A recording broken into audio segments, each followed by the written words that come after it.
नए साल के मौके पे कांग्रेस नेता दीपेंद्र हुड्डा ने प्रेस कॉन्फ्रेंस की और प्रेस कॉन्फ्रेंस में जो सबसे बड़ा मुद्दा रहा वो केंद्र सरकार के द्वारा मनरेगा की जो स्कीम है उसके नाम को बदलना और उसमें जो नए प्रस्ताव रखे गए हैं उसको लेकर के उन्होंने एक प्रेस कॉन्फ्रेंस की और कहा कि केंद्र सरकार ने और हरियाणा के मुख्यमंत्री ने जिस तरीके से बीते दिनों प्रेस कॉन्फ्रेंस की इस योजना को लेकर के निश्चित तौर पे एक भ्रम फैलाने का वो काम कर रहे हैं।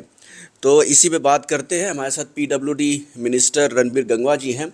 इनसे बात करते हैं कि जिस तरीके से अभी दीपेंद्र हुड्डा ने प्रेस कॉन्फ्रेंस की और उन्होंने प्रदेश के कई मुद्दों को उठाया, उसमें जो प्रमुख था वो मनरेगा को लेकर के था कि जी राम जी जो मनरेगा की गई है उन्होंने दो बातें की।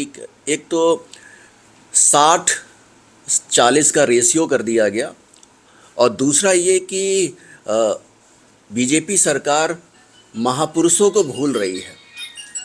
ये बात उन्होंने कही। देखिए, कांग्रेस के पास आजकल और कोई काम नहीं है, केवल और केवल तथ्यों रहित बात करते हैं और एक भ्रम फैलाने का काम हमेशा ये करते हैं।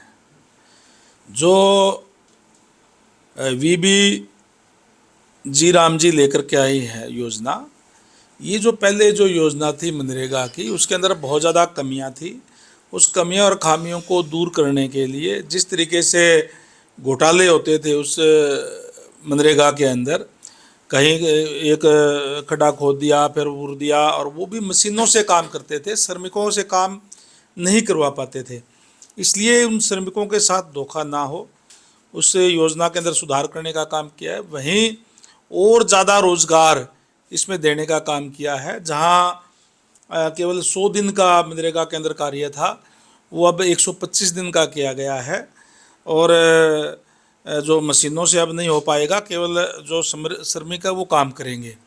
पहले केवल और केवल खाना पूर्ति करके और उसमें घोटाला करने का काम ये लोग करते थे। अब ये जब मैं एक ही बात कहूँगा कि कांग्रेस के लोगों से, विपक्ष के लोगों से, पहले इस योजना को अच्छी तरीके से पढ़ करके देखे और उसके बाद में अपनी कोई टिप्पणी दे। वैसे ही केवल और केवल कोई अच्छी चीज़ करते हैं उसका भी हमेशा इन्होंने विरोध करने का काम किया है। अभी पहले देखिए, ये इस योजना का नाम जवाहर रोजगार योजना था, वो इन्होंने चेंज करने का काम किया। फिर ये SGRY थी, उसको इन्होंने चेंज करने का काम किया। फिर ये नरेगा थी, उसको चेंज करके फिर मनरेगा बनाने का काम किया। अब जब एक अच्छी चीज़ के लिए इसका जब विकसित भारत जी राम जी स्कीम रखा है और उसके अंदर बहुत सी नई चीज़ें करने का काम किया है। मैं अगर हरियाणा प्रदेश की बात करूं तो हर एक श्रमिक को 10,000 रुपये सालाना और ज़्यादा इसमें मिलेंगे, क्योंकि हरियाणा प्रदेश एक ऐसा प्रदेश है जिसमें न्यूनतम मजदूरी सबसे ज़्यादा है पूरे देश के अंदर। और उसमें 25 दिनों के 400 के हिसाब से 10,000 रुपये और एक्स्ट्रा मिलेंगे।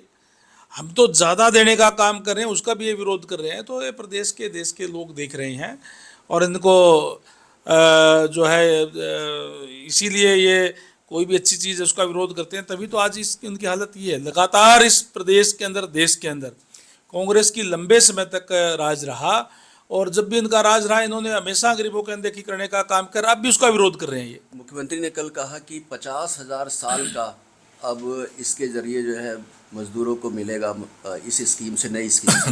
हाँ, इसीलिए कहा उन्होंने, क्योंकि पहले 100 दिन का था, 100 दिन में 400 के हिसाब से 40,000 रुपये। अब 25 दिन और बढ़ गए, 10,000 रुपये और बढ़ गए, तो 50,000 रुपये मिलेगा। अब जब उनका पैसा बढ़ाने का काम किया है, उसके सर्विस जो सेवा के दिन जो है वो बढ़ाने का काम किया है, और उसके साथ साथ जो काम वाले दिन होते हैं जो खासकर किसानों के, तो उसमें जब फसल आती है तो उस समय ये काम बंद रहेंगे ताकि किसानों को वहाँ काम कर लें और उसको ज़्यादा पैसा मिलता है। उसके बाद भी उनको 125 दिन का काम जो है वो दिया जाएगा।